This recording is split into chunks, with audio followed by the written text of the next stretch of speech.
많은 여성들이 침묵 속에서 던지는 질문이 있다. 하지만 정직한 대답을 듣는 일은 거의 없다. 왜 나는 혼자인가? 나는 일시적인 외로움, 즉 한 관계가 끝나고 다음 관계가 오기 전에 공백을 말하는 게 아니다. 나는 더 깊은 외로움, 마치 그림자처럼 어떤 여성들을 끈질기게 따라다니는 외로움에 대해 말하고 있다. 그들이 아무리 노력하고 아무리 열심히 살고 아무리 훌륭해도 그 외로움은 끝내 사라지지 않는다. 잠자는 예언자로 불렸던 에드걸 케이시는 14영예가 넘는 영적 리딩 동안 이 질문과 수없이 마주했다. 그리고 그의 대답은 가장 준비된 학자들마저 충격에 빠뜨렸다. 왜냐하면 케이시는 기대하던 식의 위로를 건네지 않았기 때문이다. 그는 그것을 단순히 불운이나 타이밍 혹은 기회의 부족으로 돌리지 않았다. 그는 가장 불편한 지점으로 곧장 들어갔다. 그럼 여성의 외로움은 그녀의 영혼에 대한 어떤 진실을 드러낸다. 그것은 이 생을 훨씬 넘어선 차원의 이야기다. 20세기 초 결혼하지 않은 여성이 사회적으로 실패자나 불완전한 존재로 취급되던 시절, 케이시는 전혀 다른 말을 감히 내뱉었다. 그는 외로운 여성의 상태를 벌이나 개인적 실패로 보지 않았다. 오히려 그것은 의도된 영혼의 상태, 즉 목적이며 태어나기 전부터 스스로 선택한 길이라고 말했다. 어리석게 들리는가 함께 생각해보자. 당신은 아마도 이런 여성을 본 적이 있을 것이다. 아름답고 지적이고 성공적이며 영적으로도 성숙한데 여전히 혼자인 여성들, 반면 겉보기엔 덜 준비된 이들은 쉽게 짝을 찾는다. 상식적인 논리로는 설명되지 않는다. 그러나 케이시의 관점에서는 가능하다.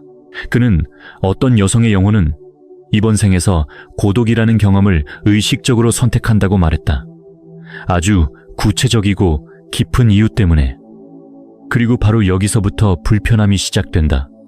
그 이유들은 결코 아름답기만 한 것이 아니다. 때로는 잔혹한 업보의 부채이기도 하고, 다른 경우엔 완전한 독립을 요구하는 영혼의 사명이기도 하며, 드물게는 보통의 관계로는 감당할 수 없는 너무나 중요한 사명을 위한 준비기이기도 하다. 1934년, 특히 강렬했던 한 리딩에서 케이시는 결혼 한 번 하지 않은 38세 여성의 질문을 받았다. 그녀는 물었다. 제가 뭔가 잘못된 걸까요? 그의 대답은 단호하고도 불편했다.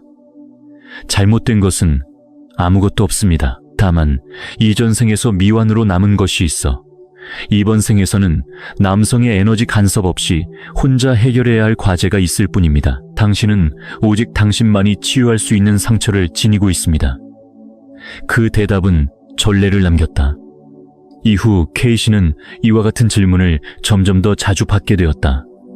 그리고 그가 트랜스 상태에서 대답할수록 불편하지만 명확한 진실이 드러났다. 여성의 외로움은 우연이 아니다. 그것은 영혼이 탄생 전에 직접 설계한 것이다. 하지만 아무도 말해주지 않는 부분이 있다. 그 설계는 축복이 될 수도 저주가 될 수도 있다는 사실이다. 그 차이는 당신이 그것을 어떻게 다루느냐에 달려있다. 케이시는 말했다. 외로움의 이유를 이해하는 것이 그것을 변화시키는 첫걸음이라고. 왜냐하면 지금의 상황이 과거 생 영혼의 계약 더 큰 목적에서 비롯된 것임을 이해하게 되면 당신은 자신을 비난하는 일을 멈추게 된다. 존재하지도 않는 결함을 찾는 습관에서 벗어나게 된다. 사실 케이시는 결코 여성들에게 외로움을 수동적으로 받아들이라고 한 적이 없다. 오히려 그는 말했다. 외로움의 영적 원인을 깨닫는 것이야말로 그것을 초월할 수 있는 길이라고. 그러나 그러기 위해선 불편한 진실과 마주해야 한다. 이전 생의 선택, 다른 차원에서의 결정 세기를 넘어 반복되는 패턴들 말이다. 그리고 그의 리딩 중 가장 논란이 많았던 부분은 바로 이것이었다. 그는 말했다. 어떤 여성들은 너무 오래된, 너무 진화한 영혼을 가지고 있기에 이 시대 대부분의 남성과는 진동수 자체가 맞지 않는다. 주파수가 단순히 맞지 않는 것이다. 그렇다고 영원히 혼자일 운명이라는 뜻은 아니다. 그것은 당신이 더 깊은 차원의 게임을 이해해야 한다는 의미다. 당신이 육체적 차원에서 파트너를 찾고 있을 때 당신의 영혼은 전혀 다른 차원에서 작동하며 의식적으로 알지 못하는 법칙들을 따라가고 있을 수도 있다. 케이시의 외로운 여성에 대한 리딩은 결코 위로의 말이 아니었다. 그것은 거칠고 직접적이며 때로는 잔혹할 만큼 솔직했다. 하지만 그 안에는 묵시적인 약속이 담겨 있었다. 당신이 외로움 뒤의 영적 진실을 이해할 때 당신은 그 대본을 다시 쓸 힘을 얻게 된다는 약속. 그것은 외로움을 즉시 없애는 힘이 아니라 그 외로움을 진화의 연료로 바꾸는 힘이었다. 가장 삼키기 어려운 진실로 들어가 보자. 당신이 혼자인 이유는 그래야 하기 때문일 수도 있다. 도덕적인 의미가 아니라 에너지적인 의미에서 말이다. 케이시는 단언했다. 이유를 알 수 없는 여성의 외로움 중 상당수는 과거 생의 업보적 부채에서 비롯된다고. 그것은 추상적인 개념이 아니라 영혼에 각인된 에너지의 기록이며 이번 생에서는 거부, 버림받음, 연결되지 못함이라는 형태로 나타난다. 1936년 한 리딩에서 한 여성이 물었다. 왜 제 모든 관계는 똑같은 결말을 맞이하나요? 남자들은 언제나 이유 없이 사라집니다. 그의 대답은 칼날 같았다. 16세기 프랑스의 한 생에서 당신은 결혼식 날 약혼자를 버리고 다른 남자와 도망쳤습니다. 그로 인한 공개적인 수치심이 업의 흔적으로 남았지요. 그래서 이번 생에서 당신은 반복적으로 버림을 경험하며 헌신의 의미를 다르게 배워야 합니다. 잔인하게 들리는가? 어쩌면 그렇다. 하지만 케이시는 자존심을 위로하는 데 관심이 없었다. 그는 영혼을 해방시키는 진실에 관심이 있었다. 사실 우리는 모두 이전 생의 에너지 부채를 지니고 있다. 여성이 과거 생에서 남성을 배신하거나 버리거나 이용하거나 조종했다면 그 기록은 영혼에 남는다. 그리고 다음 생에서 그녀는 반대되는 경험을 하게 된다. 하지만 업보의 부채는 단순한 배신에만 국한되지 않는다. 케이시는 외로움으로 이어지는 여러 형태의 부채를 설명했다. 권력, 남용의 부채. 이전 생에서 여왕 여사제 권위자였던 여성들이 그 힘으로 남성들을 감정적으로 파괴했다면 이번 생에서는 약하거나 정서적으로 다친 남자들만 끌어당긴다. 그 영혼은 이렇게 말하는 듯하다. 이제 누구 위에도 군림하지 않는 법을 배워야 한다. 사랑 거절의 부채. 과거 생에서 어떤 여성들은 교만, 탐욕, 야망 때문에 진심으로 사랑해준 남자를 거절했다. 이번 생에서는 반대로 자신을 거부하거나 무시하는 남자에게 끌린다. 우주는 주는 대로 되돌려준다. 가정 파괴의 부채. 케이시는 과거 생에서 유부남과의 관계로 다른 가정을 무너뜨린 여성들이 이번 생에서는 계속해서 기혼자에게 끌리거나 다른 여자의 역할을 반복한다고 말했다. 그 고통을 스스로 체험함으로써 타인에게 준 상처를 이해하게 되는 것이다. 문제는 우리는 이 모든 생을 기억하지 못한다는 점이다. 의식은 그 기록에 접근할 수 없기에 우리는 이유도 모른 채 외로움을 경험하고 자신을 탓하며 존재하지도 않는 결함을 찾아 헤맨다. 하지만 진짜 원인은 시간의 층 속 깊이 묻혀 있다. 그럼 나는 기억도 나지 않는 실수의 대가를 평생 치러야 한단 말인가? 아니, 그렇지 않다. 케이시는 늘 강조했다. 업보의 부채는 형벌이 아니라 교훈이라고. 우주는 당신을 벌하지 않는다. 그저 가르칠 뿐이다. 결국 업보적 외로움의 굴레에 갇힌 여성과 그것을 초월한 여성의 차이는 자각에 있다. 자신의 관계 문제에 이 생을 넘어선 뿌리가 있음을 인식할 때 당신의 접근 방식이 바뀐다. 이제 완벽한 남자를 밖에서 찾는 대신 내 안의 에너지적 불균형을 다스리기 시작한다. 케이시는 이를 위한 실질적인 조언도 남겼다. 그는 여성들에게 적극적인 용서를 실천하라고 했다. 무엇을 용서하는지 정확히 몰라도 좋다. 기억나지 않는 생의 실수에 대한 자기 용서, 그리고 이번 생에서 상처를 준 남자들에 대한 용서. 그들이 단지 오래된 에너지를 되돌려주는 존재일 수도 있음을 이해할 때 그 의식적 용서가 쌓인 업의 층을 녹이기 시작한다. 하지만 여기에는 더 깊은 차원이 있다. K씨는 일부 여성들이 여러 업보의 부채를 한 생에 모두 감당하기로 선택한다고 말했다. 마치 여러 과제를 하나의 집중 코스로 압축해 수행하는 것처럼 말이다. 왜냐하면 영혼은 진화를 가속화하고 싶어 하기 때문이다. 차라리 한 번에 다 겪고 완전히 자유로워지고자 하는 것이다. 만약 당신이 그런 영혼이라면 당신의 외로움은 벌이 아니라 집중 훈련이다. 당신은 오래된 빚을 빠른 속도로 청산하고 있다. 그리고 그 과정이 끝나고 그 경험들에 새겨진 교훈을 진심으로 배웠을 때 무언가가 변한다. 하루아침에가 아니라 꾸준히, 그리고 되돌릴 수 없을 만큼 깊이 변한다. 그래서 당신이 물어야 할 진짜 질문은 이것이다. 왜 나는 혼자인가가 아니라 나의 외로움은 나에게 무엇을 가르치려 하는가? 당신의 관계 속에서 반복되는 모든 패턴은 그 해답으로 이어지는 단서다. 매번 한 남자가 어떤 방식으로 행동할 때마다 그것은 당신 자신이 이미 다른 시간의 차원에서 했던 어떤 행동의 반영이다. 그리고 여기에는 해방적인 진실이 있다. 당신은 그것을 해결하기 위해 최면 회귀나 전생 치료를 받을 필요가 없다.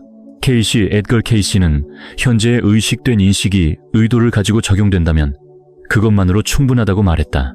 이 생에서 반복되는 패턴에 대한 반응 방식을 바꿀 때 당신은 카르마의 기록을 바꾸는 것이다. 다르게 행동하고, 다르게 사랑하고, 다르게 가치를 둘 때 당신은 오래된 영혼의 계약을 다시 쓰게 된다. 이것이 내일 바로 운명의 남자를 만난다는 뜻은 아니다. 그저 잘못된 이유로 잘못된 남자를 더 이상 끌어들이지 않게 된다는 뜻이다. 그리고 그것만으로도 이미 하나의 혁명이다. 이제 당신이 알고 있던 소울메이트의 개념을 완전히 뒤흔들 내용으로 들어가 보자. 에드가 케이시는 동시대 사람들을 충격에 빠뜨릴 만큼 기존의 낭만적 신념과 완전히 반대되는 진실을 밝혔다. 모든 영혼이 보완적인 짝과 함께 환생하는 것은 아니다. 때로는 당신의 소울메이트가 이 차원에 존재하지 않는다.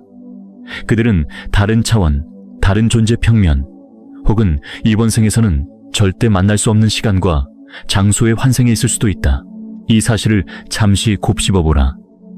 당신은 어쩌면 수년간 이 물리적 세계에 존재하지 않는 누군가를 찾아 헤매고 있었을지도 모른다. 그것은 당신이 사랑받을 자격이 없어서도 잘못해서도 아니다. 단지 이번 생에서 혼자 환생하기로 당신의 영혼이 스스로 선택했기 때문이다. 1938년 한 42세 여성이 케이시에게 물었다. 한 번도 만난 적 없는 사람에 대한 그리움이 계속됩니다. 마치 누군가를 기다리고 있는데 그가 결코 오지 않는 느낌이에요. 그녀의 고백에 케이시는 단도직입적이면서도 가혹한 답을 내놓았다. 당신의 쌍둥이 영혼은 지금 이 차원에 없습니다. 그는 영적 차원에 머물며 다른 방식으로 당신을 인도하기로 선택했습니다. 당신이 그의 존재를 느끼는 것은 실제입니다. 하지만 이번 생에서는 물리적 만남이 이루어지지 않을 것입니다. 이 말은 모든 것을 바꿔놓는다. 누군가를 기다리는 느낌이 단순한 환상이 아니라는 뜻이다. 그 감정은 진짜다. 다만 당신이 기다리는 그 사람은 이 세상에 존재하지 않는다. 그는 당신의 집문을 두드리지 않을 것이고 데이팅 앱에도 없다. 그저 이곳에 없을 뿐이다. 그렇다면 왜 어떤 영혼은 짝 없는 환생을 택할까? 케이시는 그 이유를 명확히 구분했다. 첫째, 개별적인 영혼의 사명. 이번 생에서 수행해야 할 임무가 너무 명확하거나 중요한 경우 소울메이트의 존재는 그 임무를 방해할 수 있다. 위대한 영적 지도자들, 혁명적 예술가들, 비전 있는 과학자들을 떠올려보라. 그들 대부분은 홀로 살거나 얕은 관계만 유지했다. 그것은 무능 때문이 아니라 영혼이 자신의 목적이 분산되는 것을 원치 않았기 때문이다. 둘째, 환생 간의 균형. 소울메이트는 항상 동시에 환생하지 않는다. 한쪽은 물질계의 다른 한쪽은 영적 차원에 머물러 서로를 보완한다. 이번 생에서 당신이 혼자라면 다음 생에는 반대로 그가 홀로 환생할 차례일 수도 있다. 셋째, 진화의 가속화. 소울메이트 없이 혼자일 때 감정적 의존이 줄어들고 특정 영역에서 훨씬 빠르게 성장한다. 보조바퀴를 뗀 자전거처럼 더 많이 넘어지고 다치지만 진짜 균형을 배우는 것이다. 어떤 영혼들은 이 가속을 의식적으로 선택한다. 하지만 아무도 알려주지 않는 사실이 있다. 소울메이트가 부재하다고 해서 영혼이 외롭다는 뜻은 아니다. 그저 완전한 합일감을 줄 수 있는 연결이 이번 생에서는 일어나지 않는다는 뜻이다. 당신은 좋은 관계를 가질 수 있고 사랑을 경험할 수도 있지만 어딘가 늘 무언가가 부족한 느낌이 남을 것이다. 그 설명할 수 없는 불완전함이 바로 그것이다. 이것이 형벌처럼 들릴 수도 있지만 사실은 해방이다. 왜냐하면 이제 당신은 알기 때문이다. 당신이 찾고 있는 사람은 이 차원에 존재하지 않는다는 것을, 그 사실을 이해하면 더 이상 자신을 탓하지 않는다. 왜 나만 아무 관계도 완벽하지 않을까 하는 자책이 멈춘다. 완벽하지 않다는 이유로 좋은 관계를 망치지도 않는다. 케이시는 이렇게 말했다. 소울메이트의 부재는 당신의 가치를 깎는 것이 아니라 당신의 강인함을 드러낸다. 당신은 약해서 혼자 걷는 게 아니라 충분히 강하기 때문에 혼자 걷도록 선택된 것이다. 하지만 여기엔 또 다른 비밀이 있다. 비록 소울메이트가 물리적으로 부재하더라도 그 연결은 여전히 활성 상태로 남아있다. 그것은 다른 방식으로 나타난다. 동시성 반복되는 꿈, 강렬한 직감 보이지 않지만 느껴지는 존재감으로. 많은 여성들이 중요한 결정을 내릴 때마다 보이지 않는 동반자를 느낀다고 말한다. 그것은 상상이 아니다. 그것이 바로 영적 차원에서 작동하는 소울메이트의 에너지다. 그는 위에서 당신을 지켜보며 통찰을 보내고 길을 열고 장애물을 치운다. 사랑은 여전히 존재한다. 단지 우리가 익숙한 형태로 존재하지 않을 뿐이다. 또 케이시는 덧붙였다. 가끔은 부재한 소울메이트가 같은 생애에 나중에 환생하기도 한다고. 당신이 평생을 홀로 보내다 어느 날 모든 것을 스스로 배운 후에 그들이 나타날 수도 있다.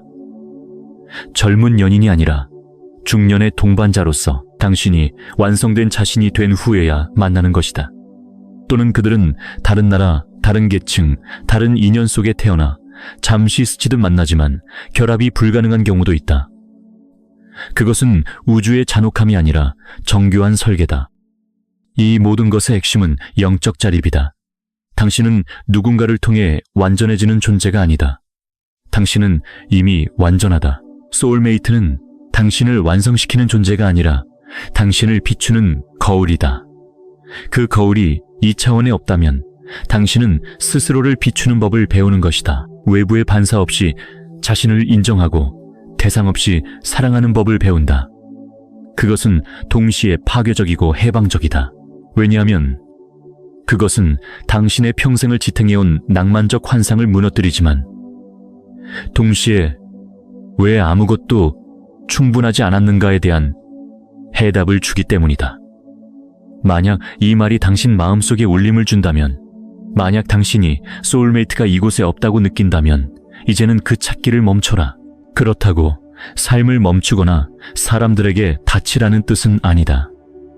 단지 이 차원에서는 존재하지 않는 것을 찾는 일을 멈추라는 뜻이다. 그 에너지를 돌려라. 당신의 사명을 완수하고 재능을 키우며 영혼이 계획한 진짜 자신으로 성장하는 데 쓰라. 이 세상에는 규칙을 완전히 무시하는 한 부류의 여성이 있다. 그녀들은 외상 때문도 카르마의 빚 때문도 소울메이트의 부재 때문도 아니다. 그녀들은 혼자 있어야 하는 영혼의 인물을 선택했기 때문이다. 케이시는 이렇게 말했다. 이런 여성들은 희귀하고 강력하며 자주 오해받는다. 그의 리딩에서 반복적으로 등장한 패턴이 있었다. 탁월한 영적 재능, 천부적인 리더십, 혹은 발달된 초감각 능력을 가진 여성들은 대부분 안정적인 관계를 유지하지 못했다. 그것은 성격 문제도 결함도 아니었다. 그들의 영혼이 전통적인 관계라는 틀에 맞지 않는 더 큰 약속을 가지고 있었기 때문이다. 잔다르크, 지인디, 얼시, 아빌라의 테레사, 테리스 오브 아빌라, 그리고 역사를 바꿨지만 홀로 살았던 수많은 여성들을 떠올려보라. 그것은 우연이 아니라 설계였다. 그들의 영혼은 사명을 완수하기 위해 필요한 에너지가 관계 속에서 분산되면 안 된다는 것을 알고 있었다. 케이시는 명확히 말했다. 특정 여성 영혼은 너무나 섬세한 주파수를 지녀서 지속적인 남성 에너지가 그 주파수를 왜곡시킨다. 그들은 우주로부터 미세한 신호를 받아내는 정교한 안테나와 같다. 그 옆에 누군가의 강한 에너지가 있으면 신호가 흐려진다. 그렇다고 해서 그녀들이 사랑하거나 욕망하거나 깊은 유대감을 느끼지 못한다는 뜻은 아니다. 단지 그 유대를 일반적인 관계의 틀 안에 맞추려 하면 항상 무언가가 어긋나게 된다는 뜻이다. 왜냐하면 그 틀 자체가 그녀들을 위해 만들어지지 않았기 때문이다. 그녀들은 완전히 다른 진동수 위에서 작동하고 있다. 케이시는 구체적인 예를 들었다. 고독한 치유자. 깊은 에너지 치유 능력을 가진 여성들은 대개 혼자 산다.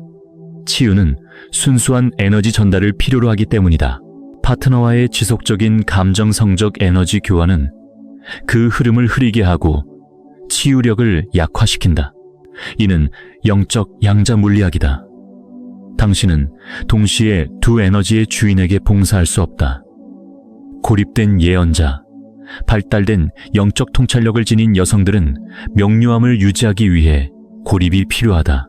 특히 밀도 높은 남성 에너지가 가까이 있을 때 그 비전은 흐려지고 메시지는 혼탁해지며 수신이 왜곡된다. 그래서 역사 속 위대한 매개자들과 예언자들은 대개 혼자 혹은 금욕 속에서 살았다. 동반자 없는 리더, 운동을 이끌고 구조를 깨며 혁명을 일으키는 여성들. 케이시는 이렇게 말했다. 이런 여성들은 자신을 억누르지 않는 남자를 거의 만나지 못한다. 악의 때문이 아니라 그들의 강렬한 에너지가 대부분의 남성을 압도하기 때문이다. 그래서 그들은 혼자 걷는다. 의식적 선택이 아니라 진동의 불일치 때문이다. 몰입형 창조자, 예술가, 작가, 과학자, 발명가. 그들의 일은 완전한 몰입을 요구한다. 케이시는 이런 여성들이 창조와 관계를 동시에 유지하려 하면 둘 중 하나가 반드시 희생된다고 했다. 그리고 영혼이 환생 전에 이미 창조를 우선시했기 때문에 결국 관계가 희생되는 것이다. 문제는 이런 여성들 대부분이 자신이 그런 사명을 지녔다는 사실을 의식적으로 모른다는 점이다. 그래서 그들은 고통받는다. 왜 자신은 다른 여성들처럼 잘 되지 않는지, 왜 사랑이 시작될 때마다 창조력과 명료함 에너지가 고갈되는지를 이해하지 못한 채 내면에서부터 구축되는 것이다. 케이시는 영적 자립을 이루는 과정이 고통스럽지만 반드시 거쳐야 하는 3단계로 이루어진다고 말했다. 첫 번째 단계, 절망. 당신은 그 공허함을 채우기 위해 모든 것을 시도한다. 피상적인 관계에 각종 분주함, 과도한 노동 소비, 외로움을 느끼지 않기 위한 모든 시도. 하지만 아무것도 효과가 없다. 도망칠수록 공허는 점점 더 커진다. 두 번째 단계, 항복. 당신은 싸움을 멈춘다. 찾는 것을 멈추고 외부의 것으로 그 빈자리를 채우려는 시도를 멈춘다. 드디어 내면을 바라보고 그동안 피했던 모든 것들과 마주한다. 자신 상처, 그림자 두려움, 그리고 놀라운 것을 발견한다. 그 모든 것을 견딜 수 있다는 사실을. 세 번째, 단계 통합.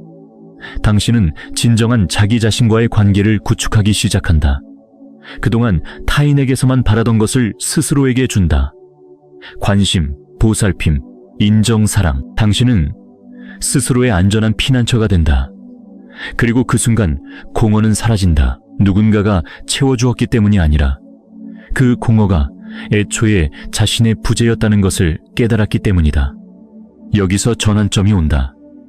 세 번째 단계에 도달했을 때, 진정으로 영적으로 자립하게 되었을 때 두 가지 일이 일어날 수 있다. 하나는 당신과 같은 온전함을 가진 완전한 파트너를 끌어당기는 것이다.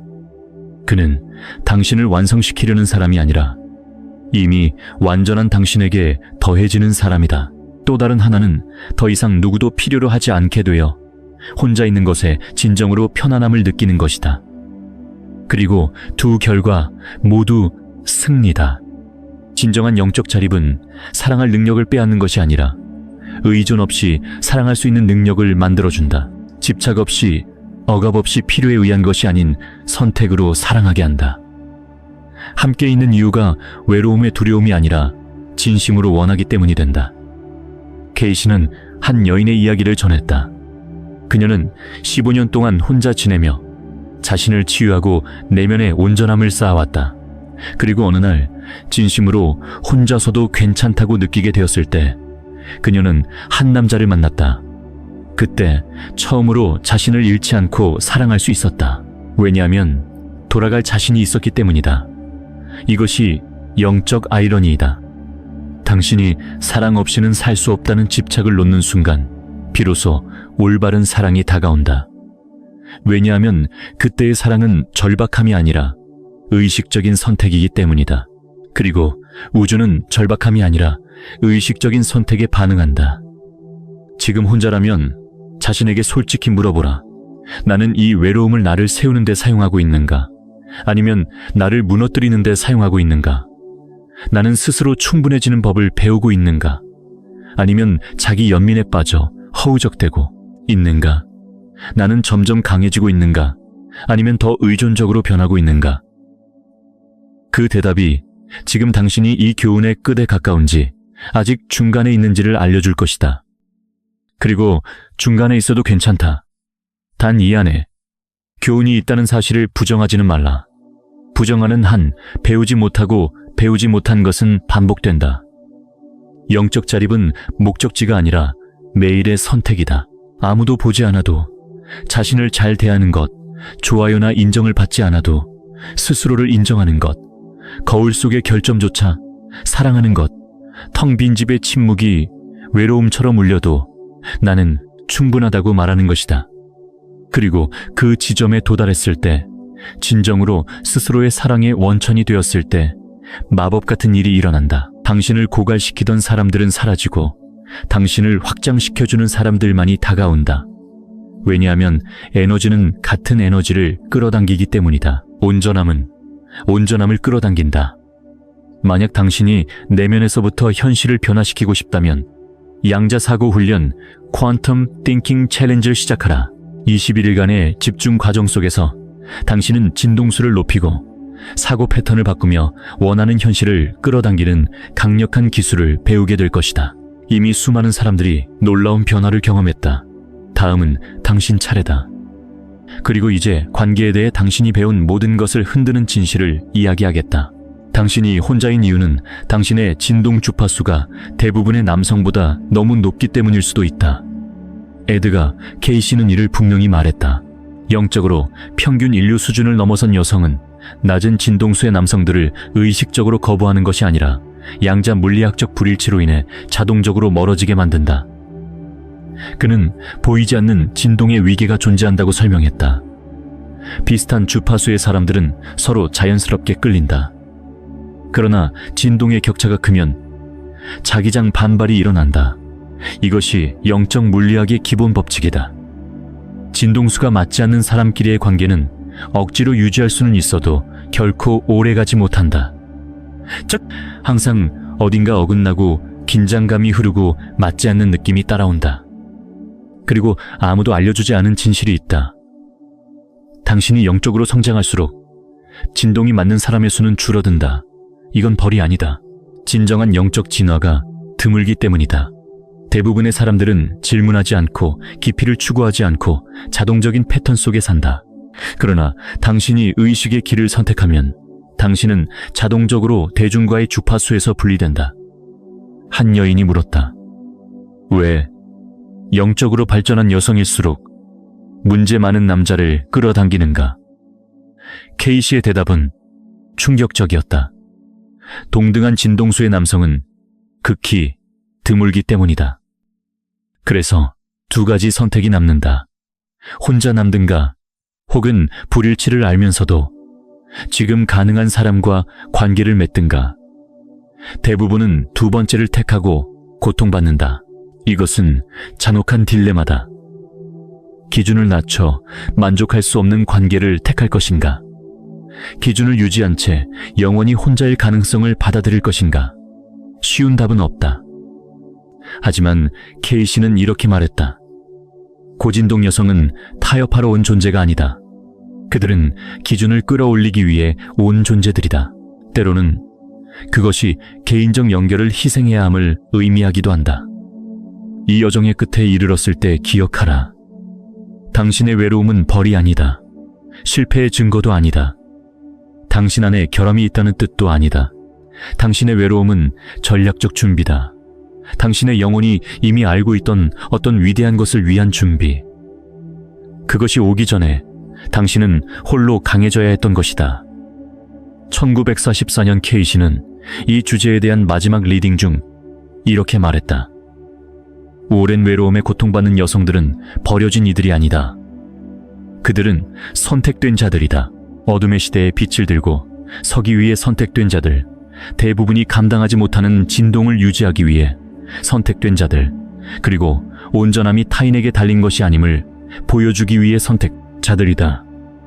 그 선택은 준비를 요구한다. 외로움은 평범한 영혼이 비범한 영혼으로 단련되는 용광로다. 기억하라. 당신은 아무도 원하지 않아서 혼자인 것이 아니다. 당신의 사명이 그것을 요구했기 때문에 혼자인 것이다. 매년의 외로움은 낭비가 아니었다. 그것은 투자였다. 혼자 보낸 밤들은 텅 빈 시간이 아니었다. 그것은 조용한 연금술이었다. 당신을 진짜 당신으로 변환시키는 신성한 과정이었다. K씨는 마지막으로 이렇게 말했다. 외로움에 울지 말라. 그것을 축하하라.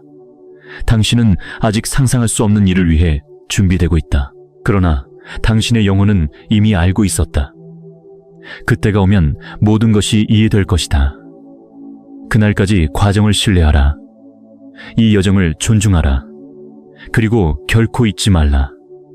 당신은 한 번도 진정으로 혼자였던 적이 없었다. 신성은 항상 당신 곁에서 당신을 걸작으로 다듬고 있었다. 당신의 외로움에는 목적이 있다. 당신의 여정에는 의미가 있다. 그리고 지금 혼자이지만 완전한 바로 그 모습으로 당신은 이미 오랫동안 찾던 질문의 답이다. 당신은 누군가를 기다리며 살아가는 것이 아니다. 당신은 이미 완전한 존재로서 살아가고 있다. 그리고 만약 사랑이 온다면 그것은 구원이 아니라 축하가 될 것이다.